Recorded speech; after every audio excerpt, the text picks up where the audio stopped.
Senator Aurangzeb, Finance Minister, obviously delighted to have you. I give the mic to you. Thank you very much for being here. Bismillahirrahmanirrahim. Zara Sehgal Saab, Pathfinder Group, distinguished participants. It's a real pleasure to be here, back again. I'll just pick it up from where we left it in last January in terms of Pakistan's journey. During the course of last year, we have consolidated our gains in terms of the macroeconomic stability. You know, all of that sort of moving in the right direction. And it's not me. We have external validations because the 3 global rating agencies upgraded us during the course of last year, and they are maintaining a positive outlook for the country. Now, this is all on the back of the structural reforms, because that's something which has been elusive for Pakistan, and everyone talks about whether the reforms are happening or not happening. The reality is we are getting a lot of external and international recognition for the reforms which are not in a design phase, but which are very much in execution. That is our tax authority in terms of people, process, technology, and especially the role, you mentioned AI, the role that the technology is playing in terms of leading by data analytics and connecting the databases. And we have made some good headway. We have a long way to go. Our tax to GDP is now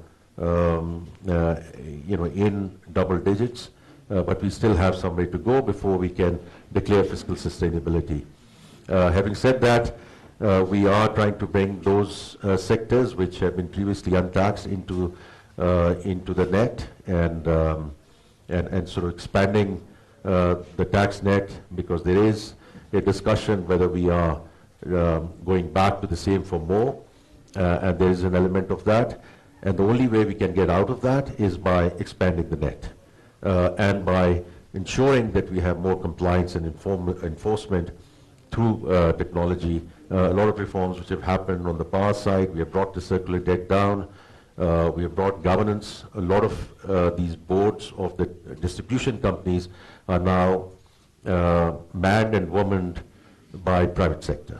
The whole SOE reform is absolutely critical. We lose close to ₹1 trillion every single year in terms of the inefficiencies of the SOEs, etc. So we have handed over 24 state-owned enterprises to the Privatization Commission, and the fact that after decades we have been able to privatize our national airline, I think is a huge, from our perspective, tailwind for the other privatization processes. And I'm a firm believer, before we talk about FDI, before we talk about foreign investors, we have to give the level of comfort that the local investors want to invest in Pakistan. That's the starting point. We do plan to come back into the international capital markets this year. Right now, we are totally focused on printing the inaugural Panda bond for Pakistan. This is the first time Pakistan is going to access the Chinese capital markets, which is the second largest, second deepest capital market in the world. Importance for us to get back onto track where we have credibility with international investors, whether it's the capital markets or banks. I think it's going to be very critical in terms of our road to the market. Things are looking up. Again, as I said, there's no room for complacency for Pakistan. We have a long way to go. We have to get away from these boom and bust cycles, and therefore we need a little bit of patience to ensure that we don't get into that rut again. We are very grateful to all our bilateral partners. They have supported us through thick and thin.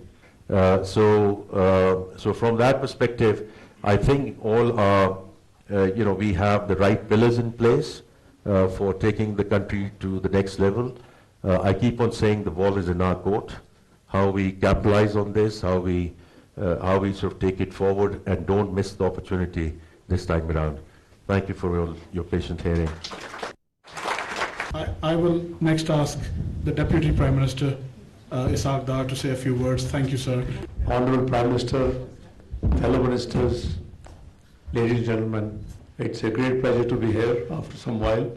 I've been attending this breakfast meeting, and credit goes to Mr. Sehgal, who has been holding me over 2 decades. We had very interesting discussions in the past on this forum, very useful, very informative. I won't repeat anything about economy. Prime Minister and our Honorable Finance Minister must have run you through. Now the path is towards growth, because a country having around 2.5% population growth cannot live with 2.5% or 3% growth. So Prime Minister and finance team is actively pursuing this goal, and I'm sure this is nothing unachievable. Country has shown its resilience. In 2017, we reached 6.3% growth. We had the highest foreign sector reserves, and we had very low inflation at 3.59. So that means that Pakistan has the capacity to reach those great targets again. We were declared globally 24th global economy, and we were just 4 notches away to be part of the G20. So unfortunately, fast forward 4 years, 2018-2022, we fell to 47th economy, and Prime Minister has dilated the challenges he had to face in PDM government when he assumed in April 2022. So we are out of work, stability is there, now the work is for growth. Few words on Pakistan, which was known to be diplomatically isolated. Just 3 years back, we are fully engaged and integrated with the international system. Alhamdulillah, it is now difficult for Prime Minister to choose whom to invite, because there are so many great dignitaries wish to visit Pakistan, and where we should go, because there are a large list of pending the invitation for Prime Minister to visit. So this is something unique, as opposed to 2012 when we won the UN Security Council election with just 1 vote. This time we had 182 versus 5. So this is what the global confidence is there. We are playing all proactive role under the leadership of Prime Minister in all burning issues. It is a very serious phase in the global diplomacy. It's it's a transformative phase, a challenging phase. You're seeing all over from north to south and east to west. So we are engaged everywhere very proactively and trying to contribute our share in order to achieve the peace and stability around the globe. So we are engaged with our neighbor partners, we are engaged globally, we are engaged with all international forums. So I'm sure you will have many good news to hear in the due course, inshallah. I wish you all the best. Enjoy your day stay, and I've been working till the night last night. Thank you. I'd like to welcome the Prime Minister, our distinguished guest, Shehbaz Sharif. Thank you very much, sir, for coming. Thank you very much, Mr. Ikram Sehgal, host of this wonderful gathering of Pakistani entrepreneurs and international dignitaries and illustrious businessmen and women. Deputy Prime Minister of Pakistan, Ishaq Dar, Finance Minister, ladies and gentlemen, Assalamu alaikum to all of you. It's really a great honor and a pleasure to be here, and I'm very grateful to Mr. Ikram Sehgal. Ladies and gentlemen, Pakistan is now moving forward with a sense of achievement and a sense of purpose. Our macroeconomic indicators are pretty reassuring. Our inflation rate is down from 30% to 5.5%. Our policy rate has come down from a steep 22.5% to 10.5%. Our IT exports are reassuring progress. Our exports collectively do face different kind of challenges. And of course, our social indicators need to be improved through continuous joint efforts. But the way forward is very clear, that Pakistan has to have an export-led growth. We have brought in fundamental structural changes in our system. And I would share with you a few important milestones. We have brought in fundamental changes in our revenue collection system, and it is now being completely digitized. And our tax collection to our GDP ratio is 10.5% today, which was 9% couple of years ago. This is a significant achievement. Secondly, our agri export last year have been very reassuring. We are now into mines and minerals business in a big way. We have signed agreements, MOUs with American companies and Chinese companies.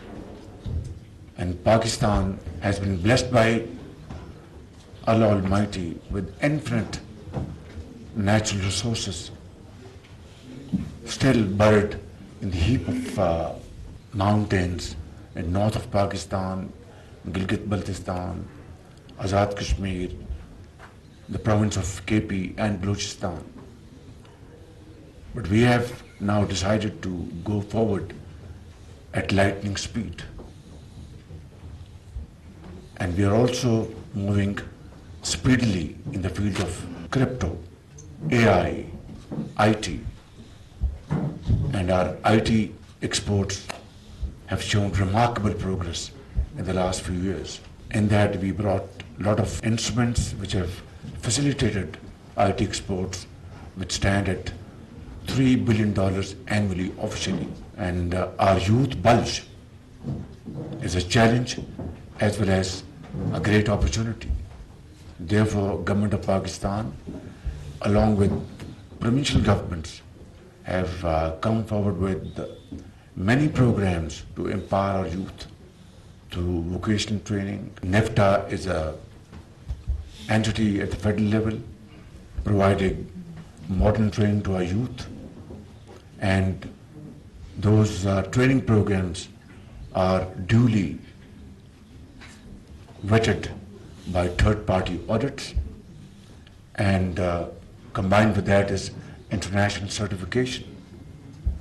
And as a result, our youth getting ready, productive employments in Gulf states and other parts of the world, because they are highly qualified and highly trained, as I said, certified by international companies in this field. With China, we have strong economic connections, and now we have built relations with the United States.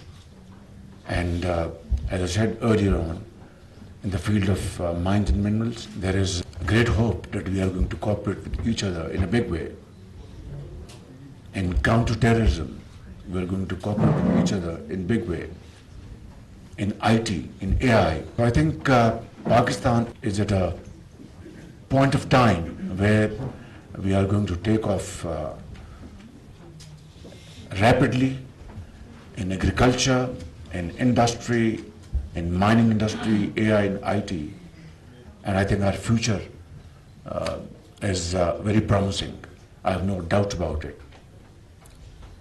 Couple of more things which should be soothing to your ears, those who believe in Pakistan's strength, that this government is moving forward with complete transparency.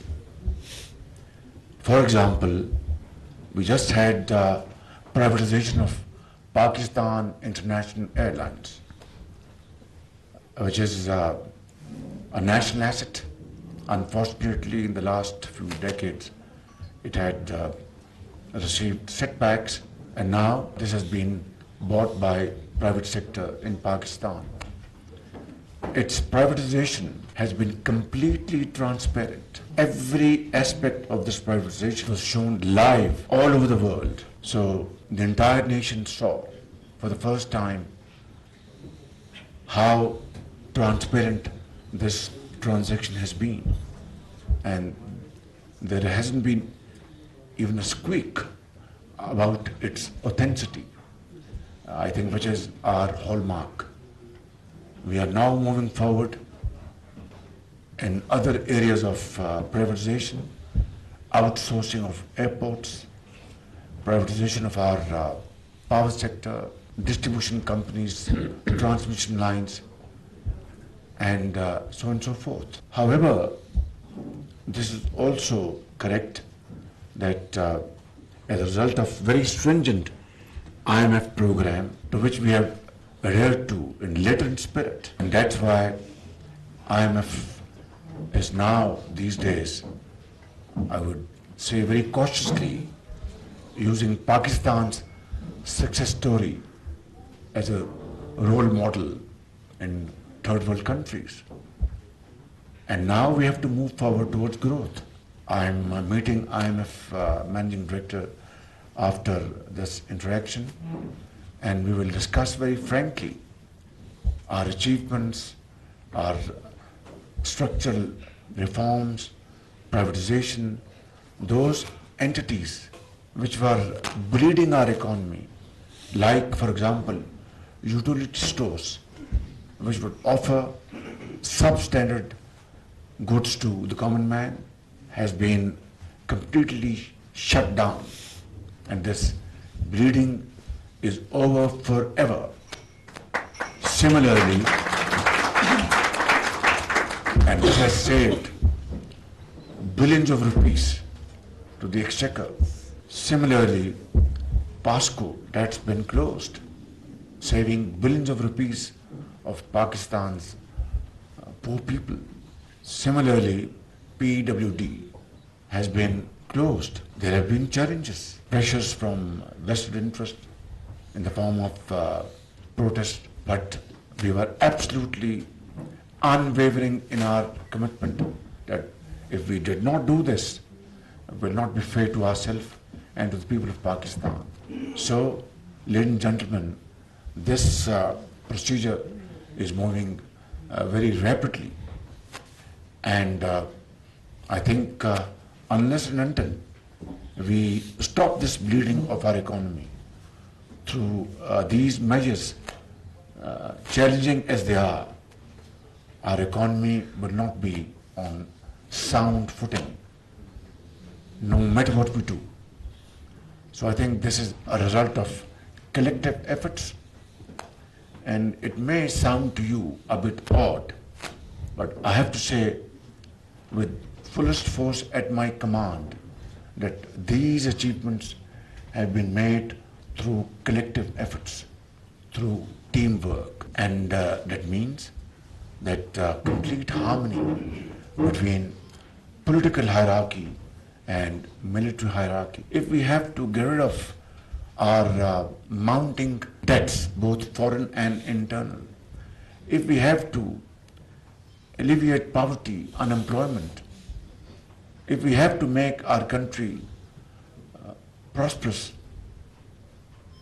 and progressing by every moment, then there has to be a sense of understanding between various stakeholders, a sense of ownership, and a sense of purpose to move forward. Inshallah, Pakistan is at a cross point where it is about to take off in terms of its growth, because we are a country with 240 million people. We are a country with a youth bulge, which, as I said, is a great challenge as well as an opportunity.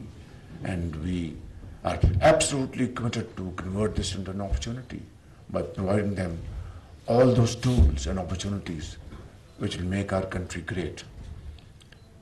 We will meet challenges on the way. We'll have a bumpy road on the way. But as long we are committed to serve the country with untiring efforts and with our blood and sweat, I have no doubt that we'll see and meet our destination one day soon. Through untiring efforts, selfless sacrifices, and of course, through unity of thought and action. Thank you very much.